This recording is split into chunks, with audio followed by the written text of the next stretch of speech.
Tá bom. Bom, então, boa noite, né?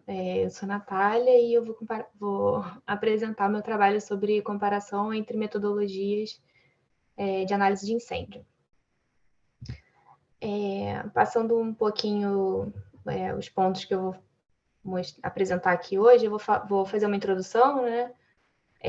Vou entrar um pouco na definição de risco, que é uma coisa muito básica, mas que é importante para o tema. Aí eu vou explicar o que é análise de incêndio, qual é o objetivo, e vou também explicar um pouquinho o que motivou esse meu trabalho. Vou falar um pouquinho sobre proteção passiva contra incêndio, mais para explicar qual é o efeito disso. Aí eu vou entrar nas metodologias, fazer uma pequena discussão entre essas metodologias e a conclusão. Bom, então, dentro da esfera de dimensionamento estrutural de estruturas offshore, né, assim, principalmente FPSOs, tem vários cenários, né, do ponto de vista de resistência. A gente considera normalmente um vazio operacional extremo, né, olhando para os módulos de produção, e os cenários acidentais. Daí, dentro dos cenários acidentais, são 3, né, tipos: colisão, explosão ou incêndio. E aí aqui eu vou tratar dos cenários de incêndio. Esse tipo de análise de incêndio, né, está dentro de análises de segurança, né, Safety Risk Analysis. Aí o que motivou o meu trabalho é o fato de que os resultados dessa análise são muito dependentes da metodologia adotada. E, além disso, não existe um consenso sobre qual metodologia deve ser seguida. Não existe, assim, uma regra que diga que deve ser seguida. Tipo, enfim, olhando para os navios, não existe uma MARPOL, por exemplo. Existem guidelines e recomendações, enfim. Então, isso gera um pouco de atrito, assim, técnico na indústria. Então, por isso motivou o meu trabalho. Bom, então, entrando na definição de risco, probabilidade de ocorrência, né, de um cenário, vezes a consequência desse cenário. E aí entra um conceito que é muito importante, que é a tolerabilidade ao risco, né? O quanto de risco vai ser admitido para aquela estrutura, para aquela unidade. Tendo definido isso, aí constrói-se, então, uma matriz de risco, onde o ranqueamento aqui é, então, definido de acordo com essa tolerabilidade ao risco, né? Então, a gente pode ter riscos aqui que são improváveis e aceitáveis, então eles são verdinhos e talvez nenhuma medida seja tomada, enfim. Ou então riscos que são, aqui, nesse exemplo dessa matriz, intoleráveis e prováveis de acontecer. Então, com certeza, uma medida deve ser tomada. Olhando para análise sobre cenários de incêndio, o objetivo dessa análise é garantir a integridade global da estrutura sob cargas térmicas. Integridade global, então, é garantir que rotas de fuga sejam preservadas, pontos de abrigo sejam preservados, que, eventualmente, um equipamento que seja importante seja preservado. Então, eventualmente, um elemento estrutural secundário de menor importância, eventualmente pode falhar, diferente de análise de resistência, onde nada pode falhar, né, a princípio. O resultado dessa análise é, então, uma indicação de proteção passiva contra incêndio. E aí essa análise ela tem 2 fases, né? Uma análise de risco e uma análise estrutural. Aí, olhando para esse módulo aqui, exemplo, a análise de risco vai mapear aqui, tem todas essas tubulações aqui, todos esses vasos, todos esses equipamentos. A análise de risco vai mapear todos esses pontos de vazamento de óleo e gás, que são pontos onde pode se iniciar um incêndio. Além disso, vai mapear também como que a temperatura vai se comportar nessa estrutura. Então, qual vai ser o campo de temperatura desenvolvido aqui?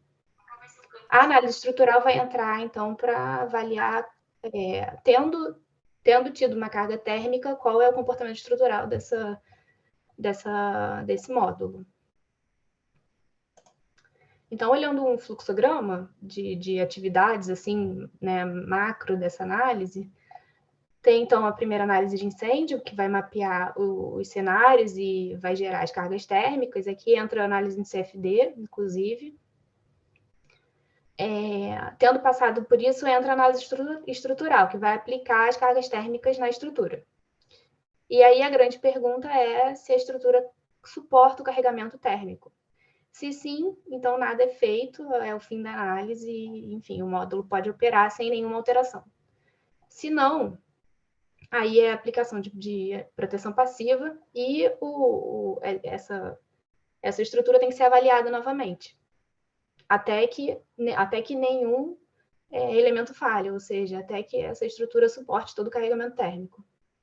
E aí é importante ressaltar aqui, desculpa, que quando há indicação de proteção passiva, existe uma redistribuição de cargas, porque a temperatura já não vai mais chegar naquele elemento. Então, essa carga térmica vai se distribuir de forma diferente. Isso vai ficar um pouquinho mais claro quando eu falar do efeito da proteção passiva na estrutura. Enfim, então isso aqui entra num ciclo até que não haja mais falha da estrutura. Então, olhando para a proteção passiva, é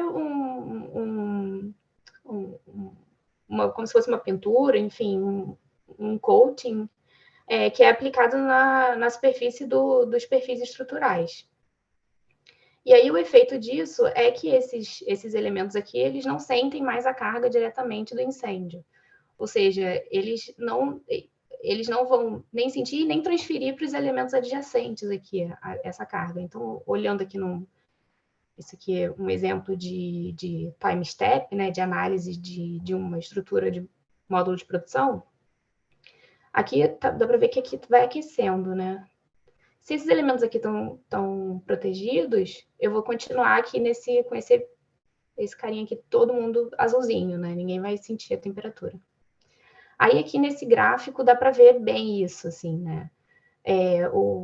As curvas contínuas são os casos sem proteção passiva nenhuma e aí aqui com proteção passiva. Então aí dá para ver que toda a temperatura ao longo da análise ela permanece bem menor do que sem proteção nenhuma. Então, a proteção passiva ela tem o objetivo de retardar a degradação do membro, né, sob carga térmica. No entanto, ela provoca alguns pontos negativos, assim, né?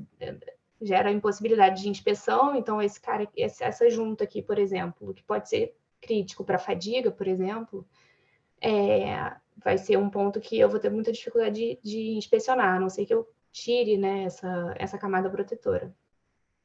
Além disso, pode gerar peso na estrutura, que não foi previsto na fase de projeto.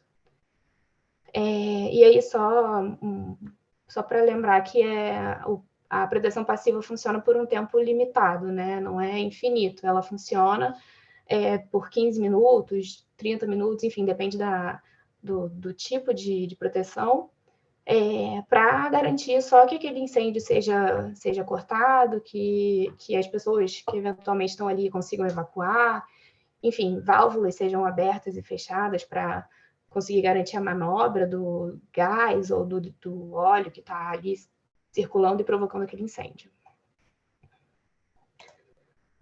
E aí, entrando agora nas metodologias, eu vou falar de duas metodologias, assim, metodologia determinística e metodologia probabilística. Então, a determinística ela pode ser dividida em dois tipos.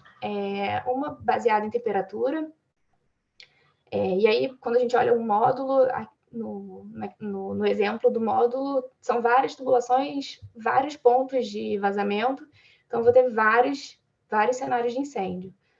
Dentro desses cenários, todos aqueles que da análise de risco apresentarem temperatura maior do que 450 graus, desculpa, eles vão ter que ser analisados numa análise estrutural, porque quando você chega numa temperatura de 450, a degradação aqui do aço, né, da resistência do aço já é considerável. Então, enfim, todos esses cenários devem ser analisados. Na metodologia baseada na reserva de resistência, o campo de temperaturas não é considerado. O que se considera é só a carga mecânica. E aí, dos princípios dessa metodologia é que a carga de incêndio vai afetar um ou poucos membros. Então, por exemplo, se eu tenho essa estrutura aqui, esse membro aqui é o meu membro mais carregado, na minha análise eu vou tirar esse membro, então eu vou considerar essa estrutura aqui sem esse membro e vou ver como os outros, né, avaliar como os outros membros que restaram se comportam. Então, assim, é uma análise que não considera a temperatura em si, considera só a existência estática da estrutura. Na metodologia probabilística, o que se considera é a frequência acumulada de cada cenário. Então, eu tenho aqui, por exemplo, essa curva que mostra a carga térmica, né, e a frequência. E aí, cada pontinho desse aqui é um cenário de incêndio. Então, todos os cenários que tiverem frequência acima do meu critério de frequência têm que ser analisados numa análise estrutural. E aí, enfim, a referência uma das principais referências do meu trabalho diz que, considerando só esses cenários que têm frequência maior, é suficiente para garantir a integridade global da estrutura. E aí, aqui nesse ponto também é definido o DAO, que é a carga mínima a carga térmica mínima para o qual a estrutura tem que ser dimensionada. Tá, então, aí, voltando um pouco no que eu comentei no início, essas metodologias geram, assim, resultados muito diferentes. Por quê? Numa metodologia determinística, principalmente baseada em temperaturas, num cenário de incêndio, é muito fácil chegar numa temperatura acima de 450 graus. Então, nessa metodologia, com certeza eu vou ter mais cenários do que numa metodologia probabilística. Consequentemente, eu vou ter que indicar uma quantidade maior de proteção contra incêndio. Nessa referência aqui, ele compara a metodologia aqui não baseada em temperatura, baseada na reserva de resistência, com a metodologia probabilística no topside de jaqueta. E aí aqui é visível, né, a diferença, que ele protege, enfim, todas essas pernas, esses pilares, enfim, e aqui muito menos elementos protegidos.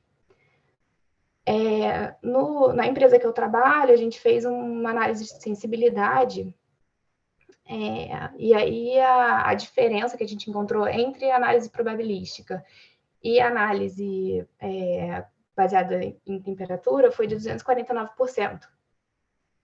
A mais para a análise baseada em temperatura. Ou seja, uma diferença muito grande.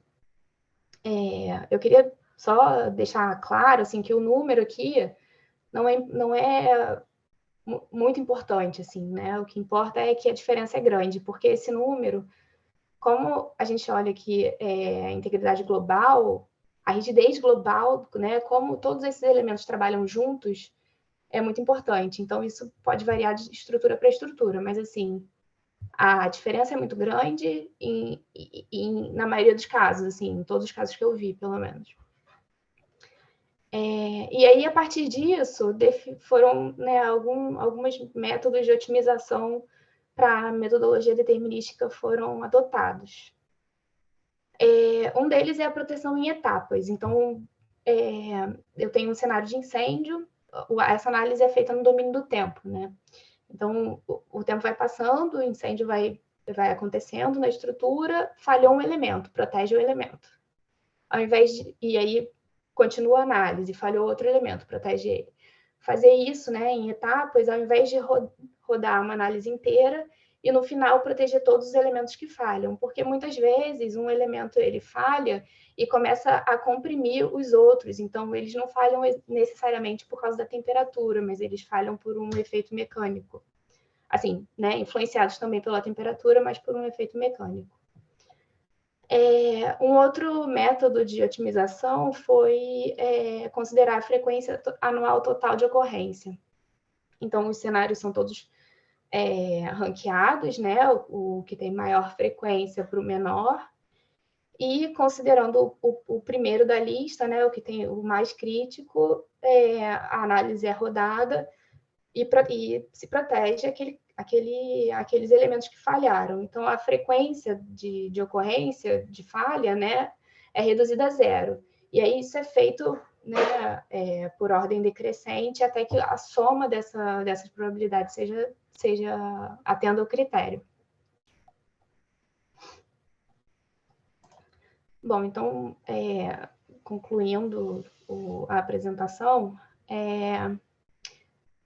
então, a análise sobre cenários de incêndio tem o objetivo de garantir a integridade global da estrutura. Então, isso é muito importante porque a gente não olha o efeito da temperatura sobre um elemento, mas sobre um conjunto de elementos, como eles trabalham juntos. E aí, enfim, rigidez global e redistribuição de cargas são muito importantes, principalmente quando a gente protege um elemento, né? Tem que analisar como essa proteção influencia os elementos que estão ao redor do elemento protegido. E aí, uma outra referência, né, do meu trabalho, que é DNVOS C101, indica que a sobrecarga de um elemento é, inclusive, permitida quando há redistribuição de cargas, ou seja, se um elemento ele falha, né, é lógico que um elemento que não seja importante para a estrutura, mas um elemento que falha e a carga que ele estava suportando é redistribuída para os adjacentes, né? Se isso é permitido, então ele pode falhar, não é um problema para essa análise.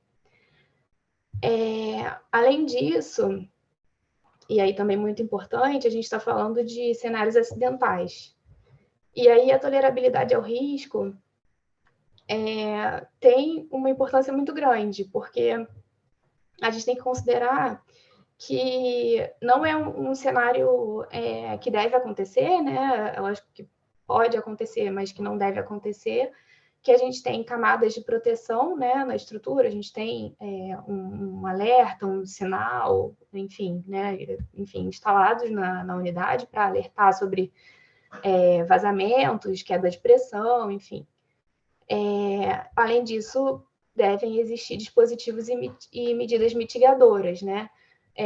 No sentido de reverter uma situação de incêndio.